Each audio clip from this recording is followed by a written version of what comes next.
नमस्कार मित्रों, live target में आपका स्वागत है। चलिए, आज पॉलिटेक्निक का जो है लेक्चर नंबर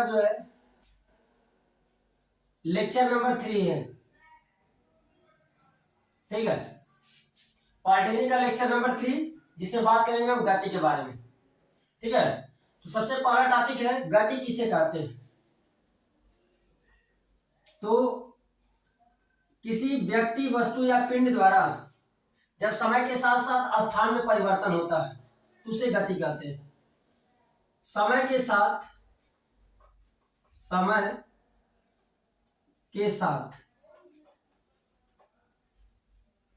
स्थान में परिवर्तन, स्थान में क्या हो, परिवर्तन हो, तो कहा जाता है कि वह वस्तु या पिंड या व्यक्ति गति की अवस्था में है। इसी के सापेक्ष चलते हैं विराम अवस्था। विराम अवस्था,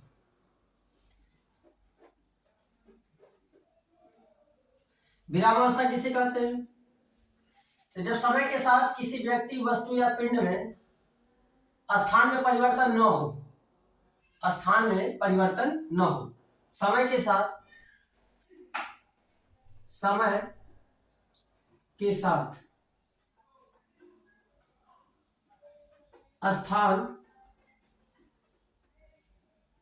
में परिवर्तन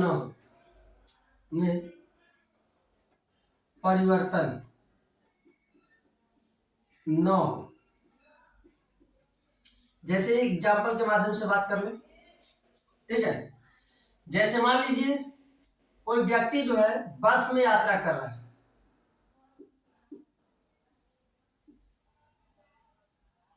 कोई व्यक्ति जो है मान लीजिए बस में यात्रा कर रहा है। ठीक है, अपने सीट पर बैठा है। व्यक्ति अपने सीट पर बैठा है तो किनारे पर खड़े हुए पेड़ पौधे के सापेक्ष इसकी स्थिति बदल रही है। जैसे मान लीजिए किनारे पर कोई पेड़ पौधा है तो इस समय इसकी स्थिति यहाँ पे है, गाड़ी चलते हुए जाएगी तो स्थिति यहाँ पे बदल जाएगा। तो किनारे पर खड़े हुए पेड़ पौधे के सापेक्ष इसकी स्थिति बदल रही है, तो कहा जाएगा व्यक्ति जो है किस अवस्था में है। तो किनारे पर खड़े हुए पेड़ पौधे के सापेक्ष इसकी स्थिति बदल रही है, मतलब स्थान परिवर्तित तो हो रहा है, जिसका मतलब व्यक्ति जो है गति की अवस्था में है। लेकिन अगर बस के सापेक्ष कहा जाए तो बस के सापेक्ष तो जिस सीट पर है उसी सीट पर बैठा है, बस यहां भी चली जाएगी तो बस के सापेक्ष तो विराम अवस्था में ही रहेगा। लेकिन किनारे पर खड़े हुए पेड़ पौधे के सापेक्ष इसकी स्थिति बदल रही है, तो कहा जाएगा कि व्यक्ति जो है किनारे पर खड़े हुए पेड़ पौधे के सापेक्ष तो गति की अवस्था में है, लेकिन बस के सापेक्ष जो है व्यक्ति जो है विराम की अवस्था में है। ठीक है, ये गति और विराम का दोनों में एक भी एग्जाम्पल बता दिया। ऐसे ही अगर बात करें तो जैसे मान लीजिए कोई नदी है, नदी में मान लीजिए कोई नाव चल रही है। नाव में यदि कोई व्यक्ति है, ठीक है, नाव में यदि कोई व्यक्ति है तो कहेंगे किनारे पर खड़े हुए पेड़ पौधे, वस्तु, पिंड किसी के सापेक्ष इसकी स्थिति बदलेगी। मान लीजिए यहाँ पे आ गए तो कहेंगे कि इसकी स्थिति बदल रही है, इसका मतलब गति की अवस्था में। लेकिन नाव के सापेक्ष व्यक्ति कहां पे है तो कहेंगे विराम की अवस्था में। तो मैंने गति और विराम का एग्जाम्पल समझाया। ठीक है, चलिए अब आगे बात करते हैं हम लोग है कि गति कितने प्रकार का होता है, गति के प्रकार। ठीक है, अब बात करेंगे हम गति के प्रकार के बारे में। तो चलिए देखते हैं गति के प्रकार। गति के प्रकार, ठीक है, गति के प्रकार में सबसे पहला नंबर 1 सरल रेखीय गति। सरल रेखीय गति, सरल रेखीय गति किसे कहते हैं? जैसे कोई पिंड जब एक सीधी सड़क पर गति करता है, जैसे मान लीजिए आप कार लेके चला रहे हैं और सड़क सीधा है, तो उस समय आपकी गति जो है रेखीय गति होती है। जब कोई पिंड सरल रेखा पे गति करता है तो उसको रेखीय गति कहते हैं। जैसे मान लीजिए कि कोई बस है वो सीधी सड़क पे गति कर रही है, या कोई साइकिल है सीधी सड़क पे गति कर रहा है, तो उसके गति को जो है सरल रेखीय गति कहते हैं। इसका एग्जाम्पल कौन सा है, बस आपको एग्जाम्पल जो है विशेष तौर पे सीखना है, ठीक है। तो कहा जाएगा सीधी सड़क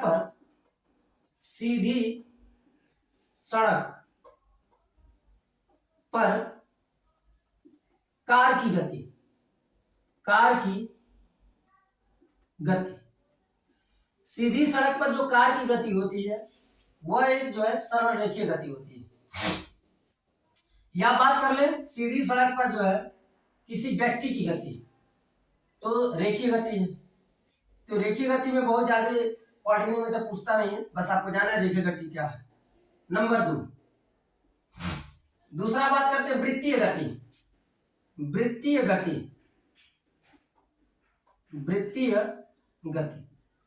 जब कोई पिंड जो है वृत्ताकार मार्ग पे गति करता है तो उसे हम लोग कहते हैं वृत्तीय गति।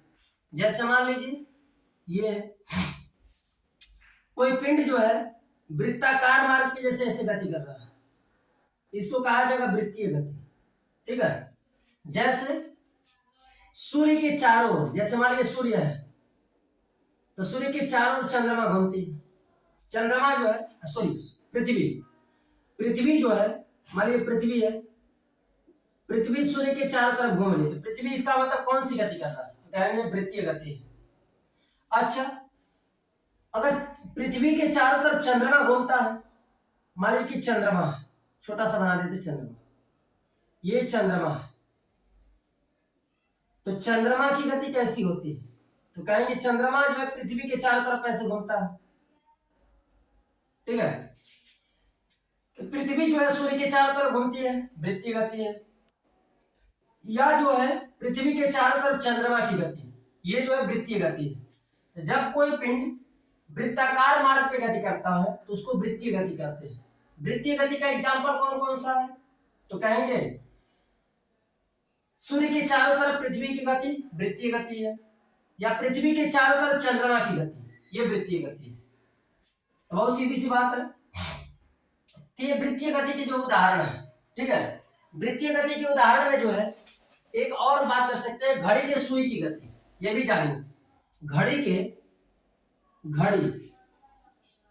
के सुई की गति,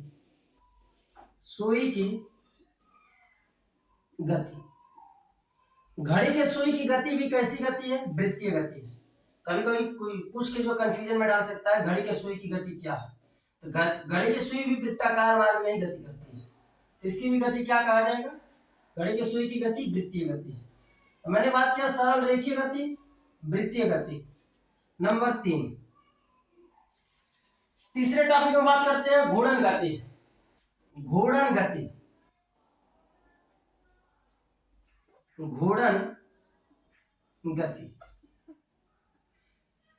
तो जब कोई पिंड अपने अक्ष पर गति करता है तो उसको जो है घूर्णन गति कहते हैं।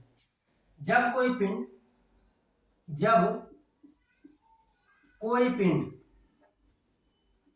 कोई पिंड अपने अक्ष पर गति करता है, अपने अक्ष पर गति करता है, जब कोई पिंड अपने अक्ष पर गति करता है तो उसको हम लोग कहते हैं घूर्णन गति, ठीक है।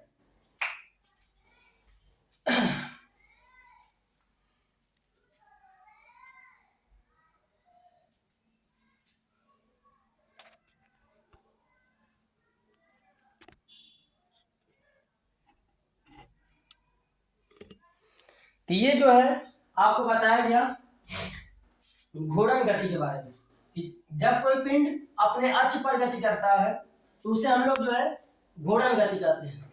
अक्ष के चारों तरफ, अक्ष का मतलब अक्ष के चारों तरफ जब गति करता है तो उसको हम लोग कहते हैं घूर्णन गति। घूर्णन गति के एग्जाम्पल देखिए, सबका एग्जाम्पल इंपॉर्टेंट है। जैसे छत का जो पंखा होता है जिसको सीलिंग फैन बोलते हैं, छत के पंखे की गति कैसी होती है, तो कहेंगे घूर्णन गति होती है। छत के पंखे की गति। दूसरा एग्जांपल, जो आप देखते हैं लट्टू नाचता है, तो जो है लट्टू की गति, लट्टू की गति, ये भी गुणन गति का उदाहरण है। और बात करें, पृथ्वी जो है 23.5 अंश जो है ऐसे झुकी है, तो पृथ्वी जो है 23.5 अंश, 23 सही 1/2 अंश, 23.5 अंश अपने अक्ष पे झुकी और अपने अक्ष पर भी जो है गति करती है, रोटेशन करती है। इसका मतलब पृथ्वी का अपने अक्ष पर घूमना कैसी गति है? घूर्णन गति। तो एक बहुत ही इंपॉर्टेंट प्रश्न आता है कि पृथ्वी की गति कैसी होती है। तो पृथ्वी की दो प्रकार की गतियां होती है, एक होती है वृत्तीय गति और एक होता है घूर्णन गति। ध्यान रखेंगे, यदि पेपर में आ जाए कि पृथ्वी की गति कैसी होती है, विकल्प में दे दे अक्षीय गति, वृत्तीय गति, वृत्तीय गति, घूर्णन गति, सरल रेखीय गति, वृत्तीय तथा घूर्णन दोनों। तो हम लोग किसमें मारेंगे? वृत्तीय तथा घूर्णन दोनों। तो ध्यान रखेंगे, आप इसको पोज कर लिया करिए, या तो मैं साइड में हट जाता हूँ, स्क्रीनशॉट ले लिया करिए, ठीक है। तो चलिए अगले टॉपिक की तरफ चलते हैं। तो सरल रेखीय गति, वृत्तीय गति, घूर्णन गति, ठीक है।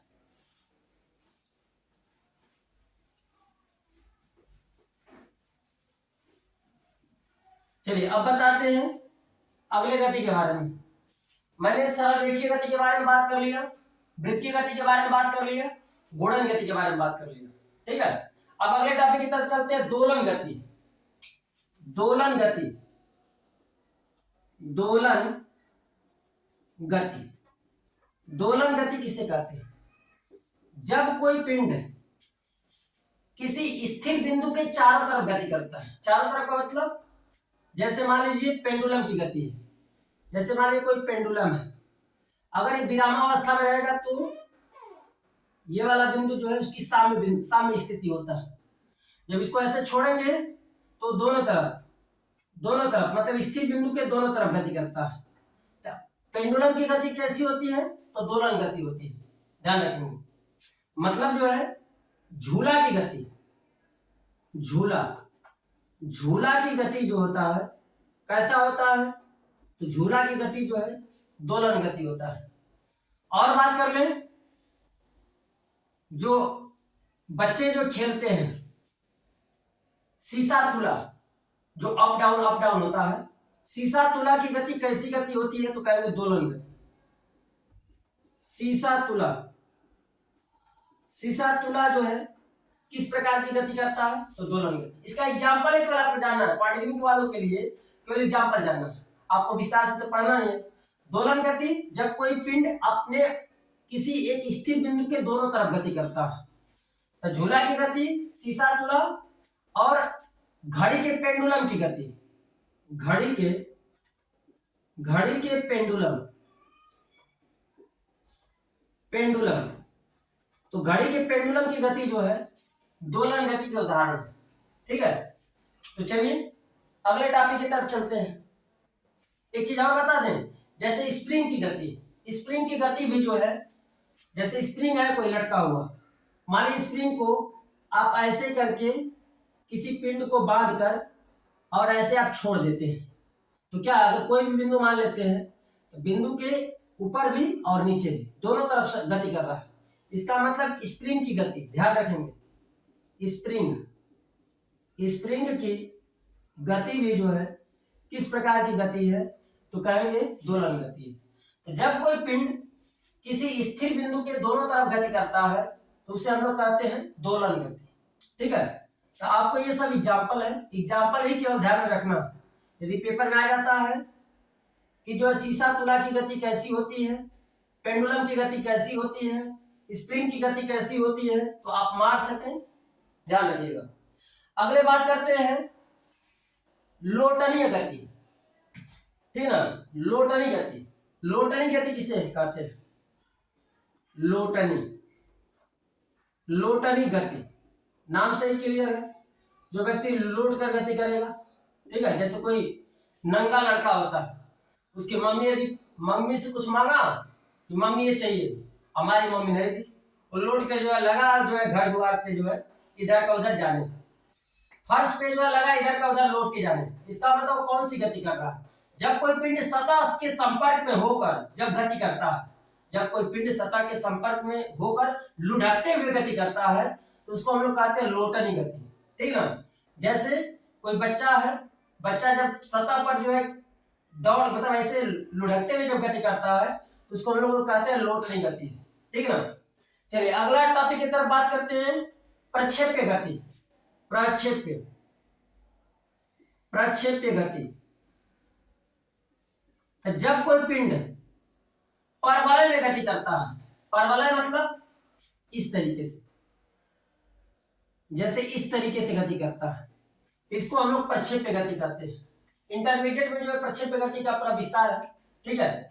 प्रक्षेप्य गति जैसे मान लीजिए कोई खिलाड़ी गेंद फेंक रहा है तो गेंद की क्या क्या गति, मान लीजिए यहां से हाथ से छोड़ा तो गेंद ऐसे जाके जो है टप्पा खाती है, ठीक ना। इसका मतलब ये गति कौन सी है, प्रक्षेप्य गति है, ठीक ना। जैसे कुछ देखा खिलाड़ी द्वारा फेंके गए गेंद, खिलाड़ी द्वारा या मतलब बॉलर द्वारा फेंके गए गेंद जो है किस प्रकार की गति करती है, तो कहेंगे प्रक्षेप्य गति करती है। और बंदूक से मारी गई गोली, जब आप बंदूक से गोली मारते हैं ना तो बंदूक से गोली कुछ इस तरीके से पथ पे जाती है, इसका मतलब बंदूक से छूटी गोली किस प्रकार की गति करता है, तो कहेंगे प्रक्षेप्य गति। किसी बॉलर द्वारा फेंकी गई गेंद किस प्रकार की गति करती है, तो कहेंगे प्रक्षेप्य गति, ठीक ना। ये प्रक्षेप्य गति होता है। एक सबसे लास्ट वाली गति बताते हैं, यादृच्छ गति।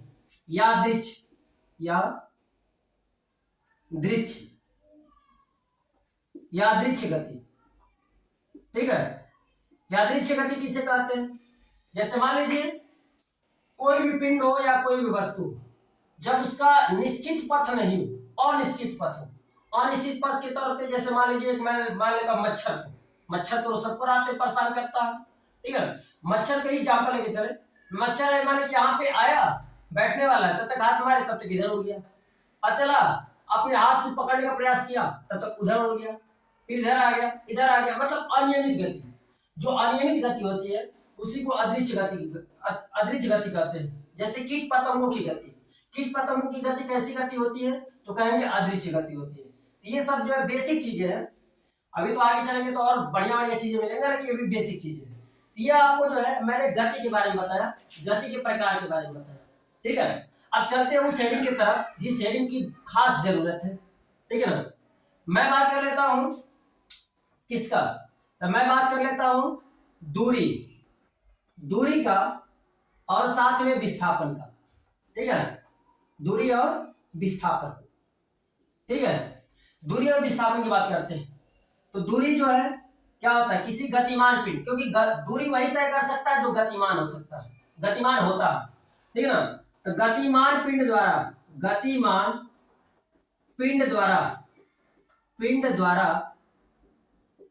तय की गई रास्ते की लंबाई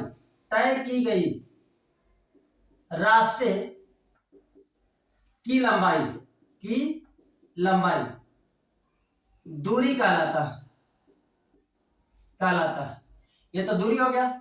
विस्थापन की भी साथ में बात कर ले, तो प्रथम बिंदु तथा अंतिम बिंदु के बीच की लंबाई, प्रथम बिंदु तथा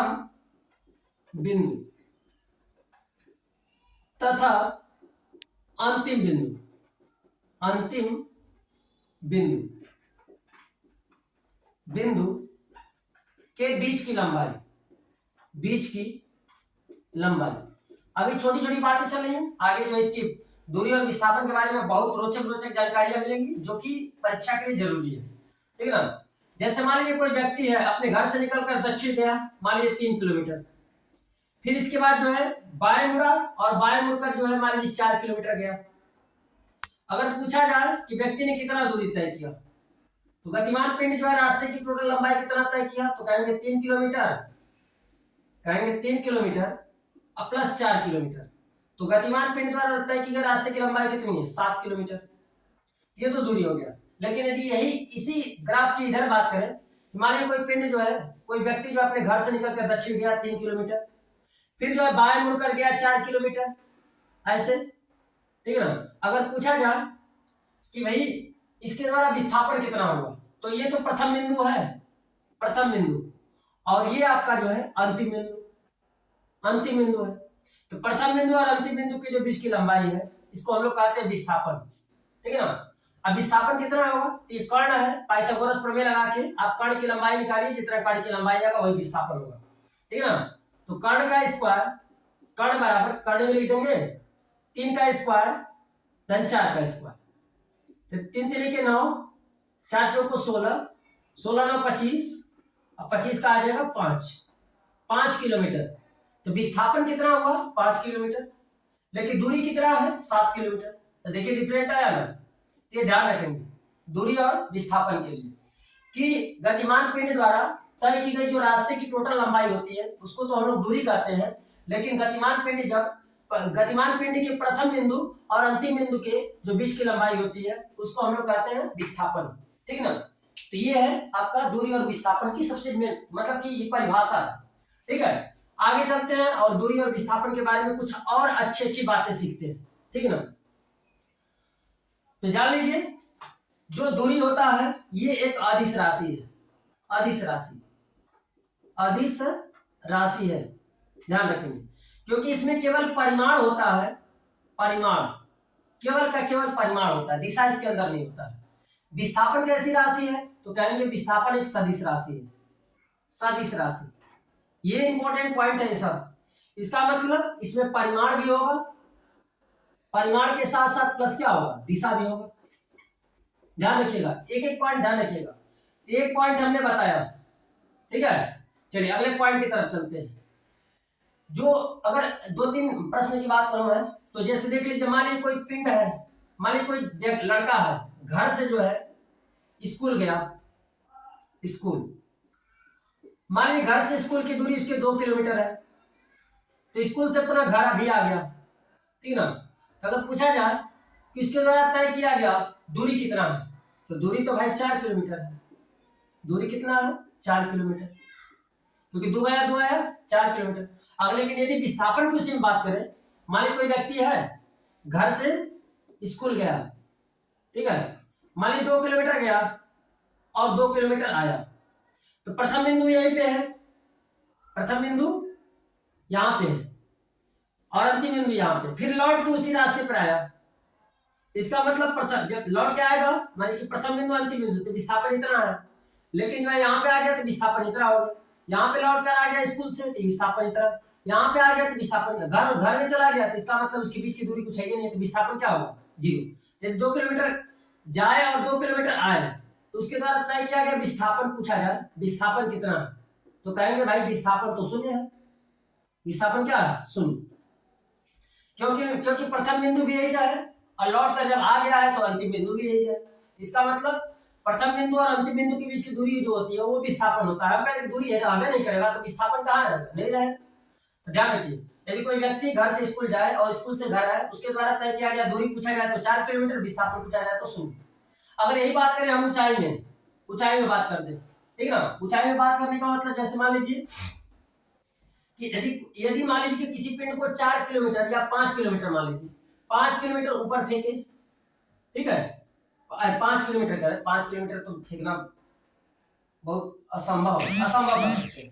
मान लीजिए 5 मीटर ऊपर फेंका, फिर इसके बाद लौट के मान स्वतंत्र रूप से फेंका, स्वतंत्र रूप का मतलब कहीं पेड़ झाड़ी पर नहीं लटकना चाहिए। मान लीजिए स्वतंत्र रूप फेंकने के बाद 5 मीटर फेंकेंगे, फिर 5 मीटर आएगा भी, तो इसका मतलब कि तय किया गया दूरी कितना है, तो कहेंगे दूरी तो 10 मीटर है। लेकिन यदि विस्थापन की बात करें तो भैया 5 गया, मान लीजिए प्रथम बिंदु यहाँ पे है, फिर गया फिर लौट के आया, तो अंतिम बिंदु भी तो यही आ गया, यहाँ से गया, ठीक, और फिर लौट के आ गया है।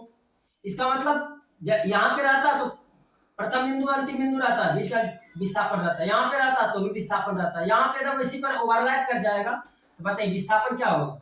तो हम लोग कहेंगे यदि 5 मीटर गया और 5 मीटर आया, इसके द्वारा 5 मीटर गया और 5 मीटर आया, इसका मतलब यदि यह ऊंचाई पे फेंका जाए तो यह ऊंचाई आएगा भी, उसके द्वारा मान लीजिए यहाँ से हमने यह ऊंचाई फेंका और फिर यहाँ पे आ गया, प्रथम बिंदु भी यही जाए अंतिम बिंदु भी यही जाए, बताइए इनके बीच की दूरी होगी, नहीं होगा। अगर इनके बीच की दूरी नहीं होगा इसका मतलब विस्थापन यहाँ भी क्या होगा, तो कहेंगे विस्थापन कितना होगा, तो कहेंगे विस्थापन होगा 0, विस्थापन 0 होगा। ध्यान रखेंगे कुछ और भी जो है छोटे छोटे पॉइंट बताते हैं, आप इन सब बातों को ध्यान दिया करिए, ठीक है ना। आप जो है वीडियो को पॉज करके या स्क्रीनशॉट लेके आप लिख लिया करिए, ठीक है ना। चलिए आगे बात करते हैं। मान लीजिए कोई पिंड है, आर त्रिज्या के वृत्ताकार पथ पे गति कर रहा है, आर त्रिज्या के वृत्ताकार पथ पे गति कर रहा है। मान लीजिए पिंड जो है गति करते हुए एक चक्कर पूरा कर लिया, तो एक चक्कर पूरा किया तो दूरी कितना चला, तो वृत्त की परिधि के बराबर, जितना वृत्त की परिधि होगा। वृत्त की परिधि क्या होती है, 2 पाई आर। तो एक पूर्ण चक्कर में जो है, पूर्ण चक्कर में जो है कितना दूरी तय किया, तो कहेंगे 2 पाई आर। लेकिन पूर्ण चक्कर में यदि बात करें विस्थापन कितना होगा, देखो भाई यहाँ पे, यहां से स्टार्ट किया तो ये प्रथम बिंदु हो गया, यहां पे चला गया ये अंतिम बिंदु हो गया, विस्थापन इतना है। यहां पे चला गया विस्थापन इतना है, यहाँ पे आ गया विस्थापन इतना है, यहाँ पे आ गया, देखिए अभी एक चक्कर नहीं हुआ, यहाँ पे आ गया मान लीजिए विस्थापन इतना है, यहाँ पे आ गया विस्थापन इतना है, यहाँ पे आगे विस्थापन इतना है, यहाँ पे आगे विस्थापन इतना, इसी पर ओवरलैप कर गया। एक चक्कर में तो ओवरलैप करेगा, और जब ओवरलैप करेगा तो इसका मतलब इसका विस्थापन कितना होगा, तो प्रथम बिंदु भी हो जाए अंतिम बिंदु भी हो जाए, विस्थापन कितना होगा, तो कहेंगे 0 होगा, विस्थापन 0 होगा।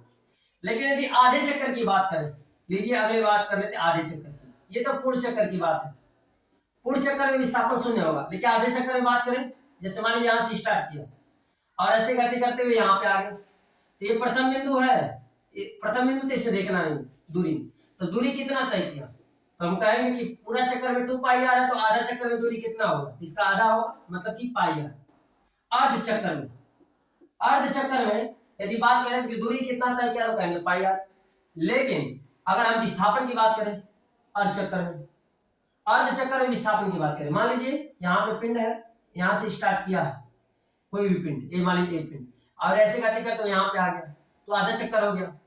तो प्रथम बिंदु यहाँ पे है, प्रथम बिंदु, और ये कौन सा है, अंतिम बिंदु। विस्थापन क्या होता है, प्रथम बिंदु और अंतिम बिंदु के बीच की दूरी, ये बीच की दूरी हो गई। इसी तो ये कितना है, यहाँ से यहाँ तक आर और यहाँ से यहाँ तक आर, तो हम लोग कहेंगे कि दूरी कितना, विस्थापन कितना तय किया, विस्थापन, तो आधा चक्कर में विस्थापन जो है कितना है, आर प्लस आर मतलब कि 2r। ये ध्यान रखेंगे, कुछ पॉइंट है, इन सब पर भी क्वेश्चन उठते हैं, और इसको ध्यान से देखेंगे और इसको नोट्स तैयार करेंगे, ठीक है। चलिए अगले टॉपिक की तरफ चलते हैं, अगले पॉइंट की तरफ चलते हैं, ठीक है। अगला पॉइंट है, थोड़ी सा स्याही भर ले इसमें, इसके बाद अगले पॉइंट की तरफ चलते हैं।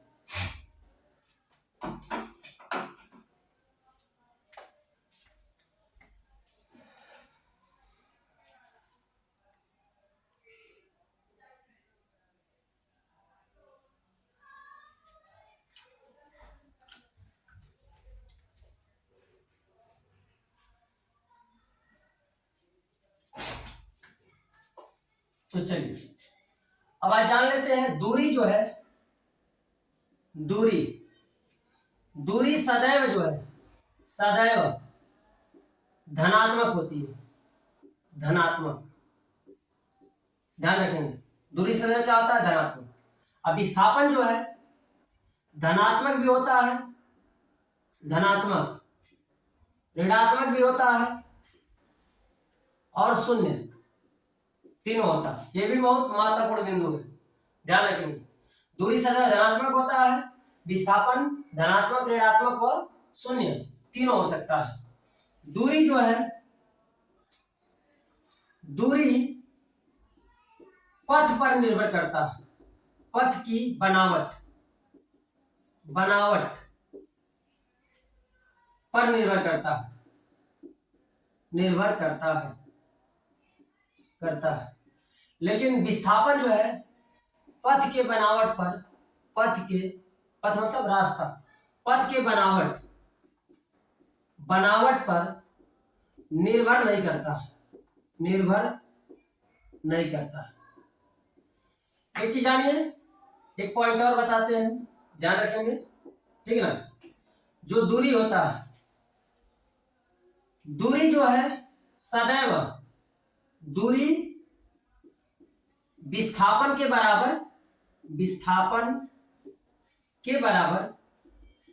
बराबर या उससे बड़ा होता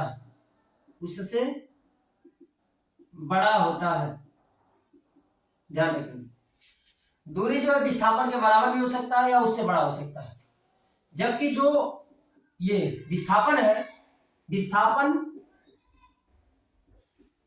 विस्थापन जो है शून्य या दूरी के बराबर या उससे छोटा होता है, उससे छोटा होता है।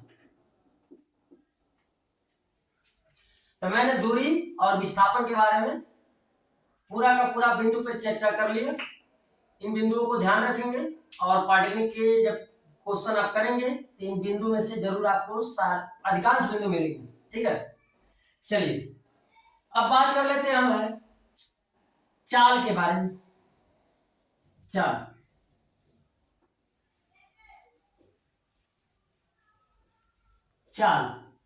तो चलिए इसी तरीके से चाल और वेग दोनों का एक साथ अध्ययन कर लेते हैं। चाल व यहां पे वेग, तो जैसा कि सीधे मैं सूत्र से ही बात कर लेता हूं। चाल बराबर होता है दूरी बटे समय, और वेग बराबर होता है वेग बराबर होता है विस्थापन बटे समय। ध्यान रखें, चाल बराबर दूरी बटे समय, वेग बराबर विस्थापन बटे समय। ठीक है ना, ध्यान से आप समझिए। ठीक है, इसकी चाल की परिभाषा क्या होता है, एकांक समय में, समय को एकांक कर देंगे तो क्या होगा, समय बराबर मैंने कर दिया क्या, एक सेकंड। ये बताइए चाल बराबर क्या होगा, चाल बराबर दूरी बटे समय को तो मैंने एकांक कर दिया, एक को तो हटा भी सकते हैं। तो एकांक समय में तय की गई दूरी क्या कहलाता है, चाल। इसमें यदि समय को एकांक कर देंगे तो समय को मान लीजिए एकांक कर दिया आपने, एक सेकंड, तो क्या वेग बराबर क्या होगा बताइए, विस्थापन हो जाएगा। विस्थापन होगा कि नहीं, समय को कर दीजिए यहाँ पे, वेग बराबर क्या होगा, विस्थापन, मतलब एकांक समय में तय किया गया विस्थापन क्या कहलाता है, वेग। ध्यान रखिएगा। अगर इसके मात्रक की बात करें तो दूरी का मात्रक मीटर, चलिए मात्रक बता लेते हैं कि चाल का मात्रक क्या होगा। तो दूरी का मात्रक होता है मीटर, और बटे का मतलब प्रति, और समय का मात्रक सेकंड, मीटर प्रति सेकंड। किसका मात्रक है, चाल का। और इसका जो है ये भी किस पद्धति में, एमकेएस पद्धति में। किस पद्धति में, एमकेएस पद्धति में। अगर सीजीएस पद्धति में बात करेंगे तो होगा सेमी प्रति सेकंड, ये सीजीएस पद्धति में। अगर वेग की बात करें एमकेएस पद्धति में तो वेग का मात्रक क्या होगा, वेग का मात्रक, तो विस्थापन का मात्रक भी मीटर होता है, और बटे का मतलब प्रति, समय का मात्रक सेकंड। ठीक है ना। अब चलिए, ये तो मैंने मात्रक की बात कर लिया। अब इसके जो है मात्रक के बाद जो है अब बात करते हैं कि चाल जो है, अभी हमने देखा कि दूरी कभी शून्य नहीं होता है, इसका मतलब चाल भी कभी शून्य नहीं होता है। ध्यान रखेंगे, चाल कभी भी शून्य नहीं होता है,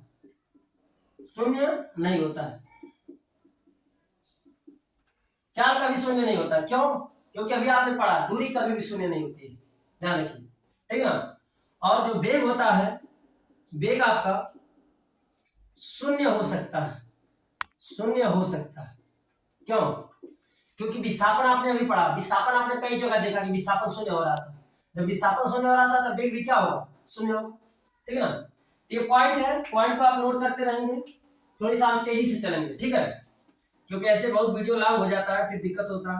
ठीक है, आगे बात करें हम तो वेग जो है, चाल जो है अदिश राशि है, ध्यान रखेंगे। चाल कैसी राशि, अदिश, और वेग कैसी राशि है, सदिश। ठीक है ना। अगर इसकी बीमा की बात कर ले, बीमा, पहले सूत्र लिख लेते हैं, इसके बाद सूत्र से बीमा लिखेंगे। सूत्र क्या है, चाल बराबर दूरी बटे समय, और जब बीमा लिखना होता है तो ऐसे करते हैं, M L T upon M L T. ठीक है ना। तो यहां पे अगर बात करें तो यम कितना होता है, द्रव्यमान तो इसमें होता नहीं है, दूरी है केवल, तो m 0 है, या लंबाई दूरी है तो लंबाई होगा, तो यहाँ पे l कितना होगा 1, और t, तो t तो आपका यहाँ पे होता है समय है नहीं तो 0, फिर यहाँ पे m आपका 0, l आपका लंबाई तो है नहीं 0, समय आपका t कितना है आपका t तो कहेंगे 1, ठीक है ना। यहाँ पे लिखेंगे क्या हो जाएगा, तो यहाँ पे लिखा जाएगा m 0 l 1 और t पर इनवर्स, ये इसका जो है बीमा है, ध्यान रखेंगे। m पे 0, l पे 1, t पर -1, ये इसकी बीमा है। जो इसकी बीमा आएगी वही बेग की भी बीमा आएगी। बेग की बीमा कितना होगा m 0 l 1 t पर -1, ये इसकी बीमा है, ध्यान रखेंगे बीमा के बारे में, ठीक है ना। ये बीमा है, बीमा को ध्यान रखेंगे, ठीक है। चलिए अगले टॉपिक की तरफ बढ़ते हैं। बीमा को भी याद रखते हैं, पेपर में बीमा आ जाता है, ठीक है ना, पेपर में जो है बीमा आ जाता है, ठीक है। अब बात कर ले चाल कितने प्रकार का होता है, ठीक है ना। तो एक होता है समान चाल, समान चाल, जैसे समान चाल होता है वैसे समान वेग भी होता है। समान चाल किसे कहते हैं, जब एक निश्चित समय में चली गई दूरी समान है, जब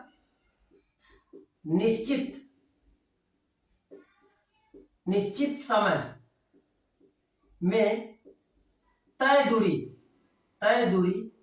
क्या हो, समान हो, तय दूरी समान हो तो उसे कहते हैं समान चाल, समान चाल। जैसे मान लीजिए 1 सेकंड में कोई पिंड गया 10 मीटर, 2 सेकंड में गया 20 मीटर, 3 सेकंड में गया 30 मीटर। कोई पूछेगा कि बताइए यदि समान एक निश्चित समय में या समान समय में तय की गई दूरी समान हो, समान समय में तय की गई दूरी समान हो तो उसे समान चाल कहते हैं। निश्चित समय की जगह पे क्या देते हैं समान समय, जब समान समय में तय की गई दूरी क्या हो समान, ठीक है ना। जैसे आपने देखा 1 सेकंड में 10 मीटर गया, फिर 1 से 2 सेकंड हो गया, 2 सेकंड में 20 मीटर गया, तो 1 और 2 के बीच में कितने सेकंड का अंतर है, 1 सेकंड का। 1 सेकंड में कितने की वृद्धि हुई, तो कहेंगे कि 10 से हुआ है आपका 20, तो मतलब अगला 1 सेकंड जो हुआ है उसमें 10 है ना आपका जो है, इसमें भी 10 मीटर चला, फिर जब 1 से 2 हुआ तो फिर अगले दूसरे सेकंड में भी 10 मीटर चला, फिर 2 से 3 हुआ तो फिर भी तो 10 मीटर चला है, फिर 1 सेकंड में कितना चला, माने 1 सेकंड में 10 मीटर गया, फिर 2 सेकंड में जो है 20 मीटर गया। तो अगर बात करें कि 1 से 2 तो समय अंतराल में कितने का अंतर है, अगर देख लीजिए यहीं पे अगर निकालते हैं तो कहेंगे कि मान लीजिए 1 सेकंड में 10 मीटर गया, 2 सेकंड में जो है 20 मीटर गया, और 3 सेकंड में जो है 30 मीटर गया। तो कहेंगे कि 1 सेकंड में तो 10 मीटर मतलब 10 मीटर गया, फिर 2 सेकंड में 20 मीटर नहीं गया, 10 तो इसका शामिल है, 10 जो है इसमें इसका शामिल है, और 10 ये और एक्स्ट्रा हुआ, मतलब कि 1 सेकंड में कितना गया है, तो कहेंगे 10 मीटर ही गया। फिर 2 से 3 आएंगे तो 2 से 3 में कितना सेकंड हुआ, 1 सेकंड। 1 सेकंड में कितना गया, कितना बढ़ा, तो कहेंगे कि 20 है और ये 30 है, कितना बढ़ा, 10 बढ़ा। इसका मतलब जो है समान समय अंतराल में, समान समय अंतराल का मतलब यहाँ से यहाँ तक 1 सेकंड का अंतर है, फिर 2 से 3 तक 1 सेकंड में अंतर है, 1 से 2 सेकंड तक गया 10 मीटर, फिर 2 से 3 सेकंड में गया मतलब जो है 2 से 3, 2 सेकंड में तो 20 मीटर गया, 3 सेकंड में 30 मीटर गया। तो अगर कहेंगे समय 2 है और यहाँ पे 3 सेकंड है, कितने समय का अंतर है, तो कहेंगे 1 सेकंड का अंतर। 1 सेकंड में कितना मतलब वृद्धि हुआ, तो कहेंगे 10 मीटर। तो समान समय 1 सेकंड में 10 मीटर, 1 सेकंड में 10 मीटर, 1 सेकंड में 10 मीटर, मतलब समान समय में यदि समान दूरी तय करता है तो उसे समान चाल कहते हैं, ठीक है ना। और वेग में भी वही बात है, जैसे समान वेग, तो हम ज्यादा बात नहीं करेंगे इस पे। समान वेग यदि समान समय अंतराल में समान दूरी तय की, जैसे 1 सेकंड में मान लीजिए 10 मीटर गया, अगले 1 सेकंड में फिर 10 मीटर गया, फिर अगले से 1 सेकंड में 10 मीटर विस्थापन हुआ, इसमें तो विस्थापन होगा। 1 सेकंड में यदि 10 मीटर का विस्थापन होता है, अगले 1 सेकंड में 10 मीटर का विस्थापन होता है, अगले 1 सेकंड में 10 मीटर का विस्थापन होता है, इसका मतलब उसका वेग क्या है, तो कहेंगे कि भाई वेग समान है, क्योंकि समान समय अंतराल में 10 10 10 जा रहा है, इसका मतलब समान समय अंतराल में विस्थापन समान हो रहा है, इसका मतलब इसको कहा जाएगा समान वेग। एक होता है असमान चाल। असमान चाल, असमान चाल किसे कहते हैं? जब समान समय अंतराल में चली गई दूरी अलग अलग हो, ठीक है ना। जैसे हमारे 1 सेकंड में पता चला 15 मीटर गया, फिर अगले 1 सेकंड में पता चला 20 मीटर चला गया, फिर अगले 1 सेकंड में पता चला जो है 35 मीटर चला गया, ठीक है ना। तो इसको कहा जाएगा कि 1 सेकंड में तो 15 मीटर जा रहा है, अगले 1 सेकंड में 20 मीटर जा रहा है, अगले 1 सेकंड में 35 मीटर जा रहा है, तो समय तो समान लग रहा है लेकिन चली गई दूरी अलग अलग है, इसको कहा जाएगा असमान चाल। क्योंकि आप चाल निकालिए, चाल बराबर क्या होता है, चाल बराबर दूरी, दूरी बटे समय। तो दूरी आपका कितना है, तो कहेंगे 15, समय कितना है 1 सेकंड बराबर 15 मीटर प्रति सेकंड। वैसे इसका निकालिए, इसका 20 मीटर प्रति सेकंड, इसका निकालिए 35 मीटर प्रति सेकंड। यदि समान समय अंतराल में चली गई दूरी अलग अलग हो तो कुल मिला के उसको असमान चाल कहते हैं। समान समय अंतराल में चली गई दूरी यदि समान हो, जैसे 1 सेकंड में 10 मीटर गया, अगले 1 सेकंड में 10 मीटर गया, अगले 1 सेकंड में 10 मीटर गया, तो वो समान चाल होगा। उसी तरीके से असमान वेग भी होता है, असमान वेग। जैसे मान लीजिए 1 सेकंड में 5 मीटर का विस्थापन हुआ, अगले 1 सेकंड में फिर जो है 10 मीटर का विस्थापन हो गया, अगले 1 सेकंड में पता चला 40 मीटर का विस्थापन हो गया, इसको क्या कहा जाएगा, असमान वेग है, ठीक है ना। यदि समान समय अंतराल में चली गई दूरी समान है तो समान चाल है, समान समय अंतराल में चली गई दूरी अलग अलग है तो असमान चाल है, समान समय अंतराल में चला गया विस्थापन समान है तो समान वेग है, यदि समान समय अंतराल में चला गया विस्थापन अलग अलग है तो उसको असमान वेग बोला जाएगा, ठीक है ना। ठीक है, चलिए अब आप बात कर लेते हैं समान चाल असमान चाल। अब बात कर लेते हैं औसत चाल। औसत चाल किसे कहते हैं, ठीक है ना। तो किसी गतिमान पिंड द्वारा चली गई दूरी, कुल दूरी और कुल समय के अनुपात को औसत चाल कहते हैं। औसत चाल, औसत चाल किसे कहते हैं, कुल दूरी, कुल दूरी अब बटे कुल समय, कुल समय। अब यहां पे औसत वेग क्या होगा, औसत वेग तो कहेंगे औसत वेग बराबर कुल विस्थापन, कुल विस्थापन बटे कुल हो जाएगा क्या, समय। तो यह आपका औसत चाल है। औसत चाल बराबर किसी गतिमान पिंड द्वारा चली गई कुल दूरी और लगा कुल समय के अनुपात को हम लोग क्या कहते हैं, औसत चाल कहते हैं। औसत वेग किसे कहते हैं, किसी गतिमान पिंड द्वारा तय किया गया कुल विस्थापन और लगा कुल समय के अनुपात को हम लोग क्या कहते हैं, वेग कहते हैं, ठीक है ना। इन सभी सूत्रों पे जो है मैं सवाल लगाऊंगा वो आप ध्यान रखेंगे, ठीक है ना। और चाल के बारे में बात कर ले, एक पॉइंट छूट गया था। चाल जो है, चाल सदैव धनात्मक होता है, सदैव धनात्मक होता है। और वेग जो है ध्यान रखेंगे धनात्मक भी हो सकता है, धनात्मक, ऋणात्मक, ऋणात्मक या शून्य, तीनों हो सकता है। धनात्मक, ऋणात्मक और शून्य तीनों हो सकता है। तो मैंने जो है चाल और वेग का जो है तुलना किया, ठीक है ना। थोड़ी सा स्पीड तेज है भाई, मेरे पढ़ाने का तरीका ये नहीं है, थोड़ी और आराम से पढ़ाते हैं, लेकिन समय बहुत कम है तो स्पीड रखना पड़ेगा। यदि कोई भी समस्या हो वीडियो में, अगर स्लो करना है तो भी बोलिएगा, मैं स्लो कर दूंगा, ठीक है। अभी मैं इसका अभी बेसिक चीज बता रहा हूं, अभी मैं प्रश्नावली कराऊंगा, आज तो नहीं कराऊंगा, आज तो पहले पूरा फंडा बता दूं, इसके बाद अगले नेक्स्ट वीडियो में जो अगला वीडियो आएगा उसमें मैं दूरी, त्वरण, संवेग, आवेग, गति के नियम सब पे जो है हम बात करेंगे, ठीक है ना। चलिए अब आगे बात कर लेते हैं त्वरण के बारे में। त्वरण, त्वरण तो त्वरण किसे कहते हैं, वेग परिवर्तन, वेग परिवर्तन के समय दर को, समय दर, वेग परिवर्तन के समय दर को क्या कहते हैं, त्वरण। ये त्वरण का परिभाषा, त्वरण कहते हैं।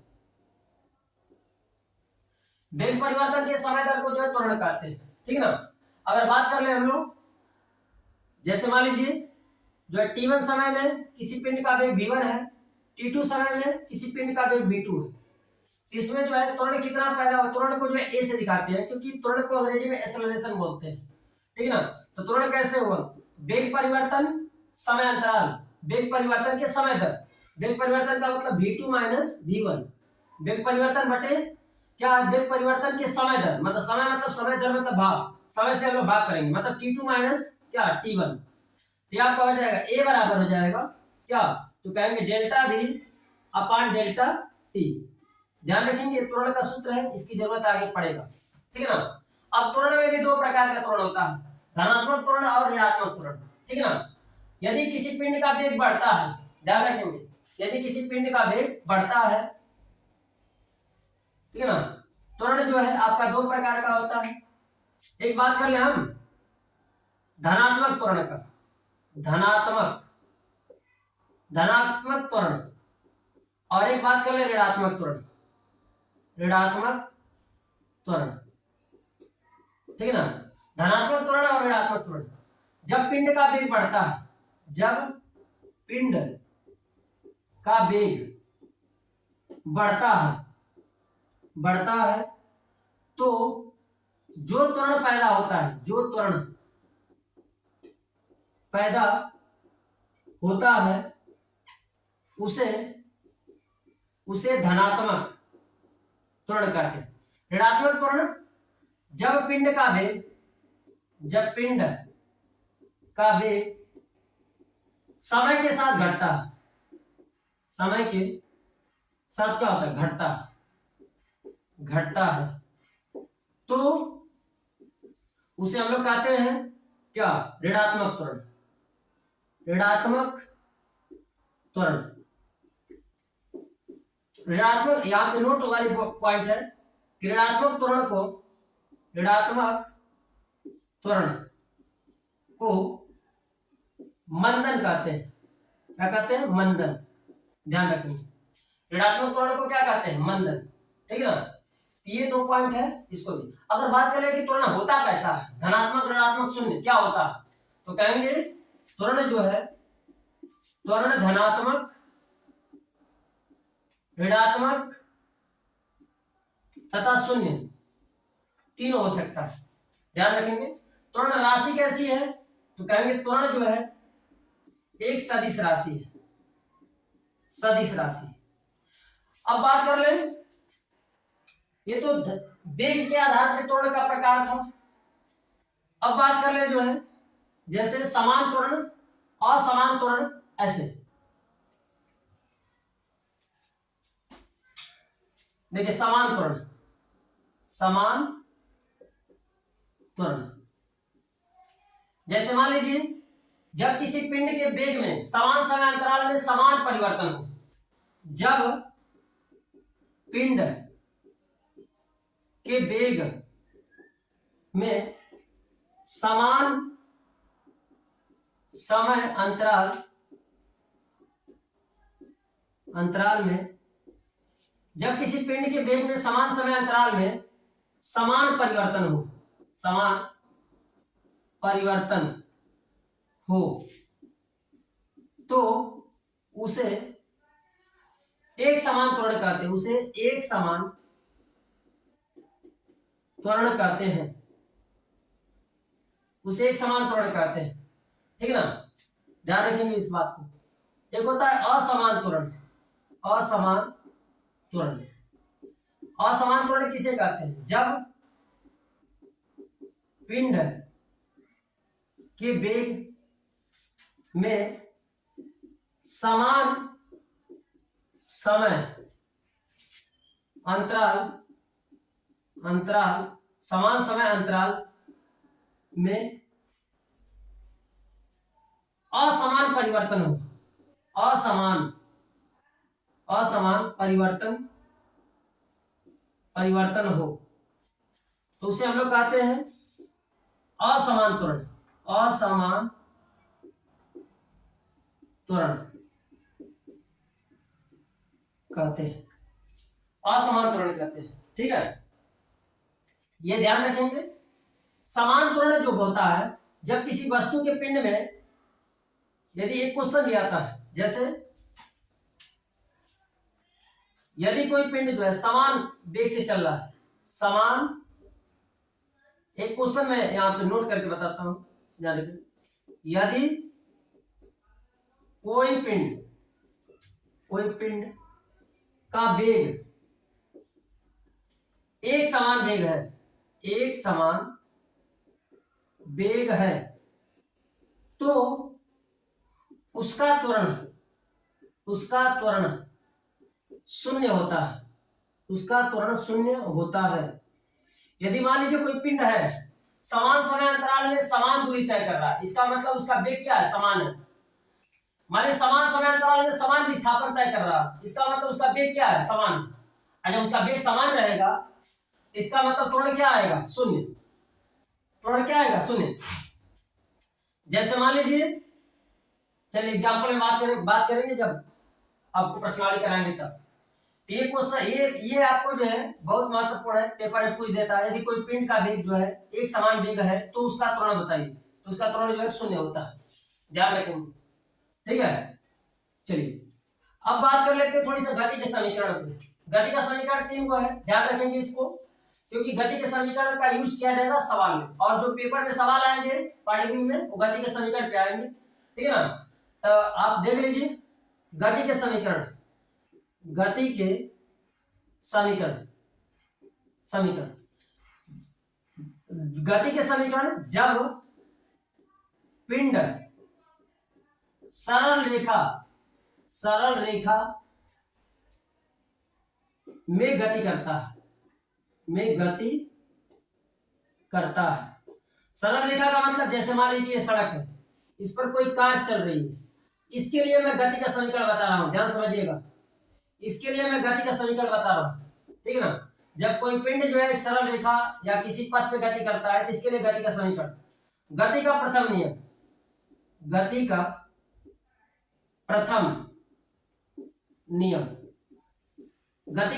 नियम क्या होगा, v बराबर u प्लस ए टी। ये मैं उसके लिए बता रहा हूं जब कोई सवाल में आप पढ़ेंगे और कोई पिंड सरल मतलब किसी रास्ते पे गति करेगा, ठीक है ना, तो v बराबर u प्लस ए टी। द्वितीय नियम क्या है, द्वितीय नियम यस बराबर ut प्लस हाफ एटी का स्क्वायर। और तृतीय नियम को जानना जरूरी है, क्योंकि इसमें सवाल लगेगा पूरा सवाल। तृतीय नियम है आपका v स्क्वायर बराबर u स्क्वायर प्लस 2a। इन तीन समीकरणों को ध्यान रखेंगे। जब सवाल आप लिखेंगे और कोई पिंड जो है एक रास्ते पे गति करे, एक सड़क पे गति करे, तो उस सिचुएशन में ये तीनों को ध्यान रखेंगे। v क्या है, कुछ इसके बारे में जान लेते हैं। v u बराबर प्रारंभिक वेग,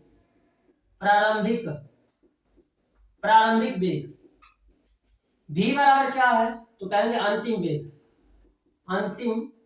वेग। a क्या है, तो कहेंगे त्वरण। यस क्या है, तो कहेंगे दूरी। और टी क्या है, तो कहेंगे समय। टी क्या है, समय। तो ध्यान रखेंगे इसको, ठीक है। यस बराबर दूरी है, टी बराबर समय है, इसको ध्यान रखेंगे, ठीक है ना। अब बात कर ले गति के समीकरण की बात करेंगे। जब पिंड, ये तो सरल रेखा में गति करता हो तब के लिए है। जब पिंड ऊपर से नीचे गिराया जाए, जब पिंड जो है ऊपर से नीचे गिराया जाए, जैसे मान लीजिए ये आपका फर्श, ये आधार है, और कोई पिंड जो है ऊपर से गिर रहा है, ऊपर से गिरेगा। लेकिन जब कोई पिंड सड़क पे चलता है तब तो वहां पे यश होता है। जब कोई पिंड ऊपर से नीचे गिरता है तो वहां पे यश नहीं होता है। यश बराबर क्या होता है, दूरी बराबर क्या होता है, वहां पे ऊंचाई हो जाता है। और जब कोई पिंड मतलब सरल रेखा में गति करता है, पथ पे गति करता है, तो वहां पे रेखीय त्वरण लगता है ए। लेकिन यहाँ पे जब कोई पिंड ऊपर से नीचे गिरता है तो रेखीय त्वरण नहीं लगता है, यहाँ पे गुरुत्वीय त्वरण लगता है। तो एक जगह पे लिखा जाएगा क्या, जी। तो और एक चीज और, जब ऊपर से कोई पिंड नीचे गिरता है तो जी का मान बढ़ता है, ध्यान रखेंगे। तो जी का मान बढ़ता है तो हर जगह पॉजिटिव रखाएगा, जहां ए है वहां पे जी रखाएगा, लेकिन पॉजिटिव। जब पिंड ऊपर से नीचे गिरेगा तब, और जब पिंड नीचे से ऊपर होगा, जब पिंड को नीचे से ऊपर फेंका जाएगा तब क्या लिखा जाएगा, इसके बाद बात करेंगे, पहले इस पे बात कर लीजिए। पहला समीकरण है v बराबर u प्लस at, लेकिन ये किसके लिए है, एक सरल पथ पे कोई पिंड गति करता है तब के लिए है। यदि ऊपर से नीचे गति करेगा तब के लिए क्या होगा, इसी से बन जाएगा हम लोगों का क्या, मतलब गुरुत्वीय क्षेत्र के अंतर्गत यह v बराबर हो जाएगा, v बराबर u अब प्लस, जब कोई पिंड ऊपर से नीचे गिरेगा तो एक की जगह पे क्या हो जाएगा g और ये t, तो v बराबर u प्लस gt। अगर कोई पिंड गति का दूसरा समीकरण तो यस बराबर होता है ut प्लस हाफ at का स्क्वायर, लेकिन ये तो सरल रेखा पर है, लेकिन जब कोई पिंड ऊपर से नीचे गिरेगा तो यस की जगह पे क्या होगा, h ut प्लस हाफ, एक की जगह पे क्या होगा तो कहेंगे g होगा gt का स्क्वायर। तो ध्यान रखेंगे इसको, इस सूत्र का भी यूज किया जाएगा, ठीक है ना, एक साइड बता देता हूं, ध्यान रखिएगा। तीसरा समीकरण v square equal to u square plus 2gh, sorry 2 v square बराबर u स्क्वायर प्लस 2s, ऐसे होता है। तो ये तो भाई सरल पथ पे है, जब कोई रास्ते पे चलेगा तब के गति का समीकरण, कोई पिंड ऊपर से नीचे गिरेगा तब तो हो जाएगा v स्क्वायर बराबर u स्क्वायर और प्लस 2gh, ये की जगह पे g, s की जगह पे h, ये तब के लिए है। तो ध्यान रखेंगे जब कोई पिंड ऊपर से नीचे गिरता है तब ये सूत्र कार्य करता है, जिनको इनको घेरे, ध्यान रखेंगे इनको। लेकिन जब कोई पिंड नीचे से ऊपर फेंका जाए, देखिए मैं चेंज कर रहा हूं, जब नीचे से कहां पे ऊपर, जब किसी पिंड को नीचे से ऊपर फेंका जाता है, हमारी कोई पिंड है उसको नीचे से फेंका जा रहा है ऊपर, तो जी का मान तो घटेगा ना समय के साथ, तो माइनस जी हो जाएगा। ऊंचाई तो तय होगी, ऊंचाई में कोई परिवर्तन नहीं, लेकिन जी में परिवर्तन होगा। यहाँ पे जी जहां पे है, जब कोई पिंड को नीचे से जब ऊपर फेंका जाता है तो गति का समीकरण कौन सा लगता है, v बराबर u प्लस प्लस जहां पे वहां पे हो जाता है माइनस, जहां पे h बराबर ut plus half gt square, जब नीचे से ऊपर फेंकेंगे तो यहाँ पे हो जाएगा माइनस, यहाँ भी हो जाएगा आपका क्या माइनस। तो ध्यान रखेंगे ये गति के समीकरण है, इनके बहुत जबरदस्त यूज किए जाएंगे, ठीक है ना। जहां पे एक चीज जान लीजिए, जी क्या है, तो जी को कहा जाएगा गुरुत्वीय त्वरण, गुरुत्वीय त्वरण, ठीक है ना। तो मैंने बेसिक चीजें आपको बता दिया, ये था बेसिक चीजें किसका, गति का, और बहुत फास्टली बताया है।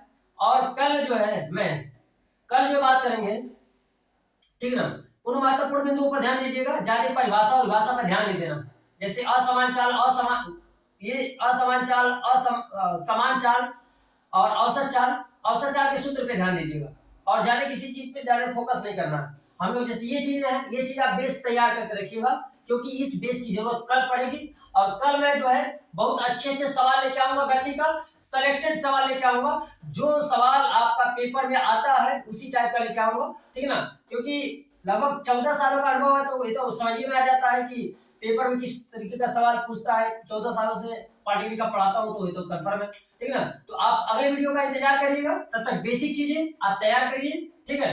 लाइव टारगेट चैनल से जुड़ने के लिए बहुत बहुत आपका धन्यवाद।